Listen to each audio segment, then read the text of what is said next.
Hello, good morning 10th class students. How are you? I hope that you all are very well at home now. So, on today, I'm going to discuss lesson A Triumph of Surgery, part number 2. Please listen too carefully, and I want to tell one more thing. Do you know what? I hope that you will have understood the previous part of this lesson, and I am going to start the extended part of this lesson, A Triumph of Surgery. Please listen carefully, as well as in Hindi or in English. Okay, now let's start.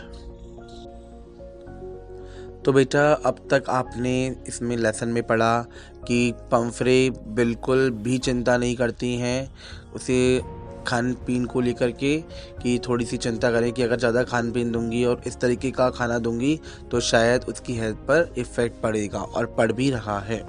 Okay, so after that listen carefully the forwarded part. I tried to sound severe, now I really mean this. If you don't cut his food right down and give him more exercise, he's going to be really ill. You must harden your heart and keep him on a very strict diet. I tried. मैंने कोशिश की थी अपनी sound को serious रखने की, सख्त रखने की.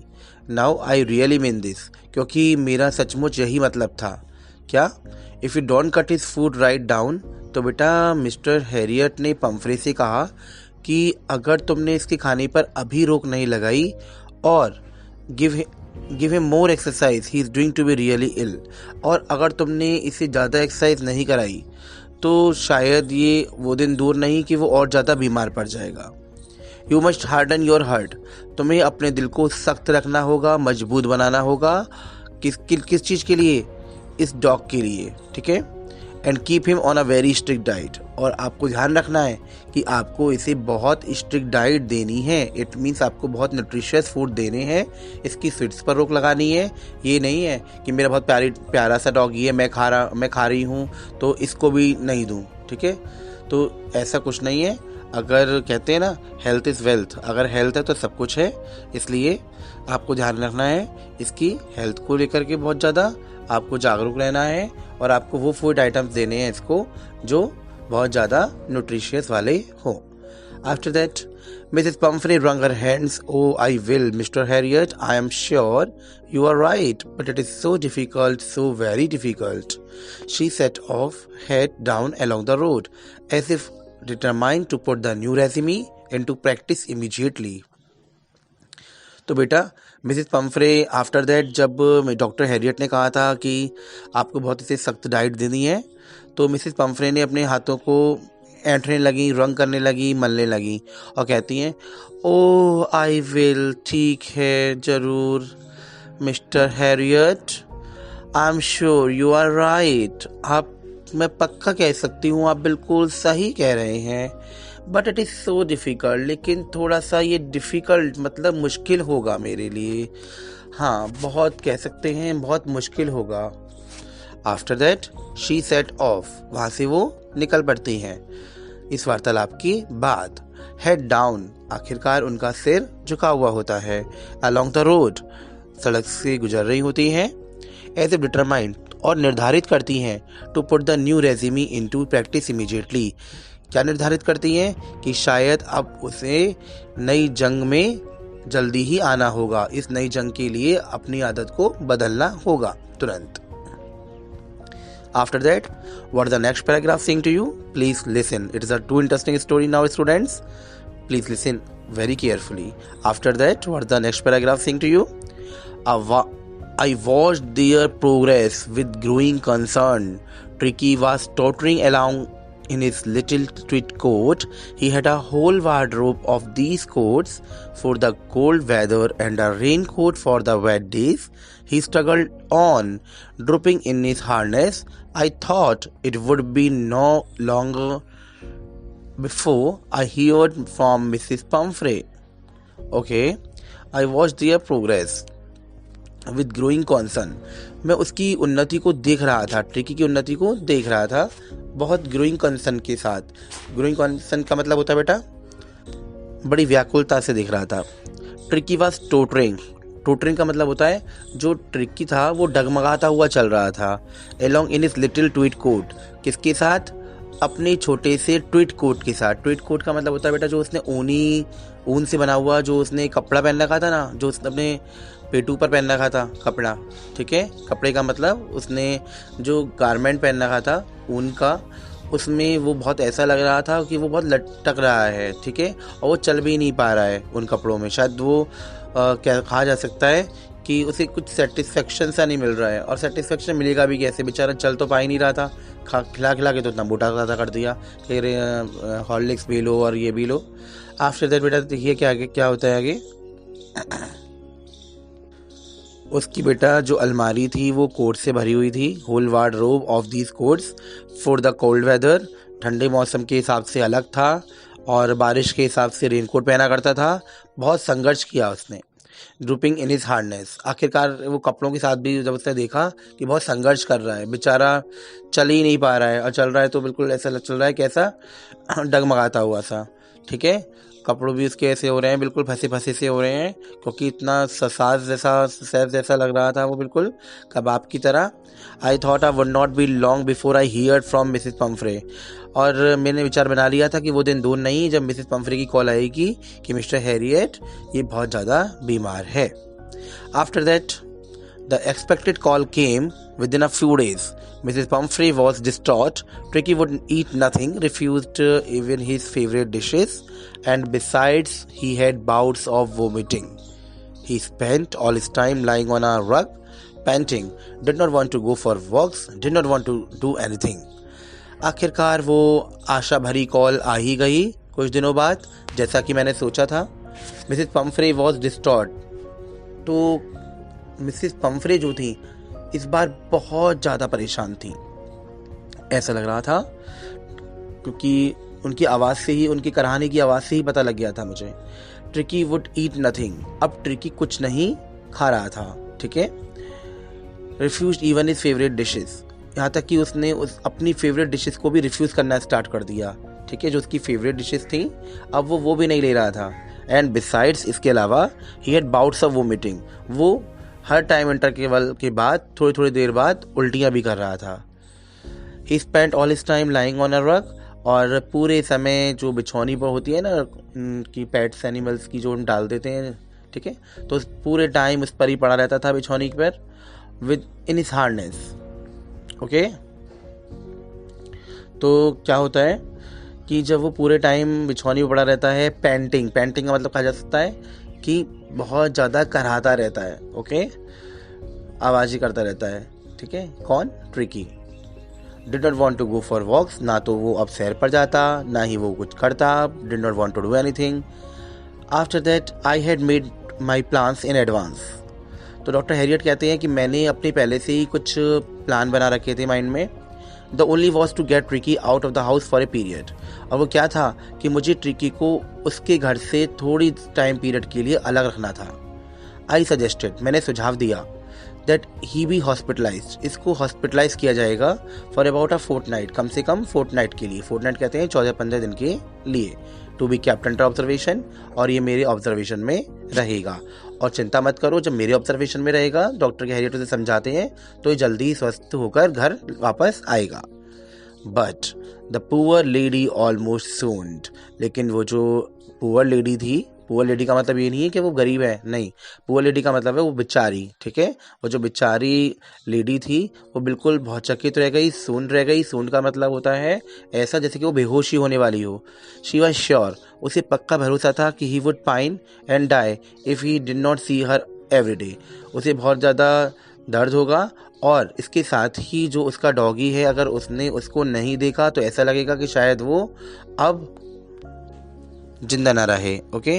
बिल्कुल ऐसा लगेगा कि शायद जब मेरी मालकिनी मुझे कहीं दिखाई नहीं दे रही तो कहीं वो मेरे बिना मर ना जाए। But I took a firm line, तो इसमें डॉक्टर हैरियट कहते हैं I took a firm line, it means उनका जो निश्चय था हॉस्पिटलाइज रखने का वो बिल्कुल अटल था, okay. Tricki was very ill, अब ट्रिकी बहुत बीमार था, and this was the only way to save him, बस यही एक तरीका था कि उसको उपचार के लिए उसके घर से थोड़ा सा दूर ले जाया जाए। लेकिन बेटा बहुत अच्छी डॉक्टर हैरियट हैं, काफ़ी वेटरनरी सर्जन तो हैं ही, बहुत अच्छे से इलाज करते हैं किनका, पशुओं का। तो उनका कोई भी ऐसा मोटिव नहीं था कि वो इसकी सर्जरी करें, ओके, ऑपरेशन करें। वो सिर्फ फिजिकल एक्सरसाइज देना चाहते थे रेदर देन इमोशनल। ऐसा नहीं कि उसे इमोशनल करना चाहते थे, उसकी सर्जरी करना चाहते थे, ऐसा कुछ नहीं था, ओके। वो उसको फिजिकल एक्सरसाइज के द्वारा, एक अच्छी दवाओं के द्वारा उसको ठीक करना चाहते थे। तो क्या होता है आगे, I thought it's best to take him without delay and followed by Mrs Pumphrey's wailings I march out to the car carrying the little dog wrapped in a blanket. तो क्या होता है बेटा, बहुत ध्यान से सुनिए कि आई थॉट, मैंने सोचा, it best to take him, उसके बारे में, विदाउट डिले, किसके बारे में, ट्रिकी के बारे में। अब बिना देरी किए हम मुझे यहाँ से चल देना चाहिए, क्योंकि बहुत ज़्यादा यहाँ के जो परिवार के लोग हैं वो शायद नहीं चाहें कि मैं किसी भी तरीके से इसको ले जाऊँ, क्योंकि बहुत यादें जुड़ी हैं सभी की इसके साथ। बिल्कुल नहीं चाहेंगे ये लोग कि मैं इसको यहाँ से ले जाऊँ। और बेसिकली मैं तो फ़िलहाल उस घर के कर्मचारियों की बात कर रहा हूँ, सर्वेंट वगैरह जो भी उसी घर में थे वो नहीं चाहेंगे, लेकिन मिसेस पम्फ्रे जो उसकी ओनर थी वो तो बिल्कुल नहीं चाहेंगी, ठीक है। तो वो यही चाह रहा था कि मैं फटाफट इसे यहाँ से ले चलूँ। फॉलोड बाय मिसेस पम्फ्रे वेलिंग, लेकिन जब वो उसे लेने के लिए चलता है कि मैं इसे उठाता है उसे, तो मिसेस पम्फ्रे की वेलिंग कहा जाता है, वो फूट फूट कर रोने लग जाती हैं, ऐसे जैसे कि सचमुच उसकी विदाई हो रही हो, ठीक है। जैसे कि कहा जाता है ना, किसी की विदाई होती है तो ऐसे रोते हैं, तो वो बिल्कुल रोने लग जाती हैं। I marched out to the car carrying the little dog wrapped in a blanket. I marched out to the car, मैं कार की तरफ आता हूँ उस छोटी से डॉगी को लेकर के, और मैंने उसे ब्लैंकेट भी उड़ा रखा है। The entire staff was roused and maids rushed in. अब पूरा जो बाकी का स्टाफ होता है उसके घर का, वॉज राउज्ड, बिल्कुल ऐसा हो जाता है, उत्तेजित सा हो जाता है, बिल्कुल घबरा सा जाता है। और जो आया वगैरह होती हैं, मेड्स वगैरह होती हैं, वो इधर उधर से रश इन, मतलब भागने लग जाती हैं। क्यों भागने लग जाती हैं, उसका सामान इकट्ठा करने लग जाती हैं, उसका डे का bed, his day bed, his night bed, favourite cushions, toys and rubber rings, breakfast bowl, lunch bowl, supper bowl. तो बेटा देखिए, आखिरकार ये देखिए, इसमें पैराग्राफ में ये पता चलेगा कि कितनी अच्छी ज़िंदगी जी रहा था वो, है ना। आज के कल के समय में कोई भी ऐसा डॉग नहीं होगा, ठीक है। ऐसा तो मैं नहीं कह सकता, हो सकता है 1% निकल, लेकिन ऐसा नहीं, 1% भी नहीं निकल सकता कि उसे इतना लगाव रखा जाता हो उसके साथ, ठीक है। कि उसका दिन का बेड भी अलग हो, रात का बिस्तर भी अलग हो, उसके तकिए बिल्कुल फेवरेट वाले हों, उसके खिलौने भी हों, उसकी रबड़ की रिंग्स भी हों, और खाने की बाउल, ब्रेकफास्ट की बाउल अलग हो, लंच की बाउल अलग हो, और सपर डिनर की बाउल अलग हो। तो मतलब कहा जा सकता है एक शाही और अमीर रिवाज के साथ जिंदगी जी रहा था वो। Realising that my car would never hold all the stuff, ये महसूस करते हुए मैंने कि मेरी कार में इतना सारा सामान तो नहीं आ सकता है जो आप इकट्ठा कर रहे हैं, तो मैंने कोशिश करी कि I start to drive away, कि यहाँ से चल देना चाहिए। लेकिन जैसे ही मैं वहाँ से आगे बढ़ा, as I moved off, Mrs Pumphrey with a despairing cry, मैंने देखा कि मिसेस पम्फ्रे अब और ज़्यादा फूट फूट कर चीख रही थी, चिल्ला रही थी, रो रही थी। Through an armful of the little coat, और उनके बगल में क्या लगे हुए थे, वो छोटे छोटे कोट लगे हुए थे जो वो मुझे विंडो से फेंकना चाह रही थी। Through the window I looked in the mirror, मैंने सब कुछ ये शीशे में से ही देखा। Before I turn the corner of the drive, जब मैं उस गली से कार को मोड़ने के लिए जा रहा था, ठीक है। यानी कि गली में से आगे जो कॉर्नर आने वाला था, नेक्स्ट गली की ओर जा रहा था, तब उसने ऐसा सब कुछ देखा।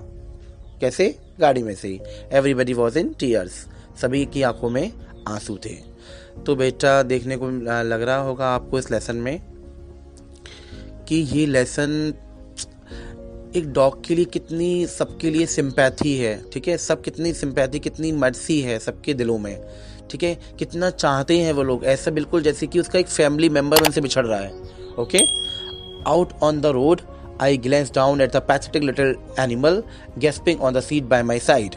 तो जब हम अब आगे की ओर हम सड़क पर आ गए, उस गली से उसके घर से बाहर निकल आए, तो मैंने आई ग्लेंस डाउन, मैंने एक झलक उस पैथेटिक, उस असहाय से जानवर की तरफ देखी, है ना। बेचारा जिसे कहा जाता है बहुत पैथेटिक था, बिल्कुल ऐसा एनर्जी लेस, ओके, जैसे कुछ कर ही नहीं सकता। Gasping on the seat bye my side, जो मैंने उसे बिठा रखा था अपने बगल में ही, आई पैटेड द हेड, मैंने उसके सिर को सहलाया। And Tricki made a brave effort, जैसे ही मैंने उसके सिर को सहलाया तो उसने एक अपनी अच्छी सी एफर्ट भी दी मुझे, कि वो जान गया कि देखो मुझे ये भी कितना प्यार कर रहे हैं। जैसे ही मतलब मेरा कुछ मोटिव बनता है कि अगर मुझसे कोई बात करता है तो मैं उसका रेस्पॉन्ड भी दूँ, तो इट मीन्स उसने रेस्पॉन्ड ही दिया अपनी पूंछ हिला करके जब उसने उसके सिर को सहलाया। किसने सहलाया बेटा? Doctor Herriot. Poor old lad, बेचारा कितना असहाय सा है ना, कुछ कर ही नहीं पा रहा है, बहुत एनर्जी लेस हो गया है। You have not a kick in you, ऐसा लग रहा है कि जैसे कि तुम में कुछ ताकत ही नहीं रही है। But I think I know a cure for you, लेकिन मैं बहुत अच्छी तरीके से जानता हूँ कि तुम्हें किस तरीके से ट्रीट किया जाएगा। ओके, यानी कि डॉक्टर हैरियट ये कहना चाहते हैं कि किस तरीके से तुम्हें देखभाल करनी है तुम्हें। ओके, और तुम्हें जल्दी से तुम्हें वापस घर भेजना है मुझे, और जितनी जल्दी मुझसे एफर्ट अच्छे से अच्छे एफर्ट्स होंगे मैं तुम्हें प्रोवाइड करूँगा, ऐसा वो मन में ठानता है। तो बेटा ये वर्क आज के लिए है, अब ये पार्ट 3 में हम इसको एक्सटेंड करेंगे। Okay, so my dear students, आपके बहुत अच्छे समझ में आ गया हो तो प्लीज़ मेरे चैनल को लाइक करिएगा, सब्सक्राइब करिएगा।